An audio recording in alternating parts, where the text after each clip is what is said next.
বন্ধুরা, আমরা সবাই জীবনে একবার না একবার এই ওষুধটা খেয়েছি। এই ভালো করে দেখুন, অ্যালবেন্ডাজল, আইভারমেকটিন বা অ্যালবেন্ডাজলই ধরুন। কিন্তু এর সঠিক ব্যবহার, ডোজ এবং কার্যকারিতা সম্পর্কে এখনও সচেতনতা অনেক কম।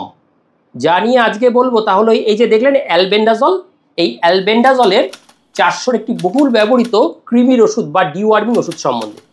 আমাদের মানবদেহে থাকা বিভিন্ন ধরনের কৃমি থাকে, যেমন ধরুন round worm, hook worm, pin worm, tape worm, এগুলো এই ওষুধটা ধ্বংস করে। এই ওষুধটা মূলত কৃমির কোষের ভেতরে বিটা টিবিউলিন নামক প্রোটিনের সঙ্গে যুক্ত হয়ে তাদের কোষে মাইক্রোটিবিউল তৈরি হতে বাধা দেয়। ফলে কৃমি তার খাদ্য থেকে গ্লুকোজ শোষণ করতে পারে না। ধীরে ধীরে কৃমি শক্তিহীন হয়ে যায় এবং মারা যায় এবং মলের সাথে দেহ থেকে বেরিয়ে যায়। এই অ্যালবেন্ডাজলটা বিভিন্ন ফর্মে পাওয়া যায়। ট্যাবলেট অ্যালবেন্ডাজল, জেন্টাল 400 এগুলো পাওয়া যায় প্রাপ্তবয়স্ক বা বড় বাচ্চাদের জন্য। চিউবেল ট্যাবলেট, চুষেও খাওয়া যায় অ্যালবেন্ডাজল। এটা সাসপেনশন, এটা 400 ml পার 10 ml, মানে 200 mg পার 5 ml আছে। এটা ছোটো বাচ্চাদের খাওয়াতে হয়। ডোজ বা শিডিউল কীরকম?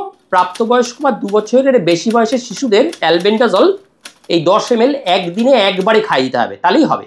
আর 2 বছরের নিচের শিশু হলে 10 ml আছে 2 চামচ, 5 ml খাওয়াতে হবে একবার।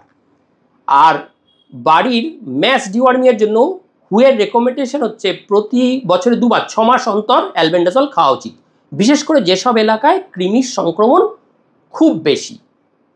এবার বলি ওষুধটা কীভাবে খেতে হয়। অ্যালবেন্ডাজল খাওয়ার সবচেয়ে গুরুত্বপূর্ণ দিক হলো খাবারের সঙ্গে সময় ও পদ্ধতি। এটি খাওয়ার পরে চর্বিযুক্ত খাবারের সঙ্গে খেলে ওষুধের শোষণটা বাড়ে এবং কার্যকারিতা দ্বিগুণ হয়ে যায়। চিবিয়ে খাওয়া ট্যাবলেট হলে চিবিয়ে যদি খাওয়া হয় তাহলে চিবিয়ে খেতে হবে, গিলে খাওয়ার হলে গিলে খেতে হবে, আর লিকুইড হলে তো গিলেই খেতে হবে। সাসপেনশন বা তরল আকারে দিলে শিশুকে খাওয়ানোর আগে ভালো করে ঝাঁকিয়ে নেবেন।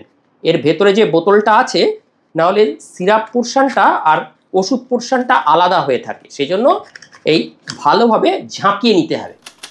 আর খাওয়ার পর আলাদা করে ল্যাক্সেটিভ মানে পায়খানা হওয়ার ওষুধ খাওয়ার দরকার নেই।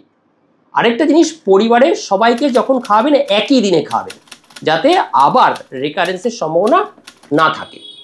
তাহলে কারা খেতে পারে? ওই যে বললাম, 2 বছরের বেশি বয়সের শিশু, কিশোর, প্রাপ্তবয়স্ক সবার জন্য নিরাপদ। তবে গর্ভবতী মহিলাদের না দেওয়াই ভালো প্রথম 3 মাস, কারণ ভ্রূণের ক্ষতি করতে পারে, টেরাটোজেনিক এফেক্ট থাকতে পারে। আর যাদের এই ওষুধে অ্যালার্জি থাকবে তাদেরও এটা এড়িয়ে যাওয়া উচিত। খেলে কি কি সাইড এফেক্ট হতে পারে? সাধারণত নিরাপদ, কোনো সাইড এফেক্ট নেই। হালকা কিছু পার্শ্ব প্রতিক্রিয়া, পেট ব্যথা, মাথা ঘোরা, বমি বমি ভাব, এগুলো হতে পারে। খুব বিরল কেসে লিভার জখম হলে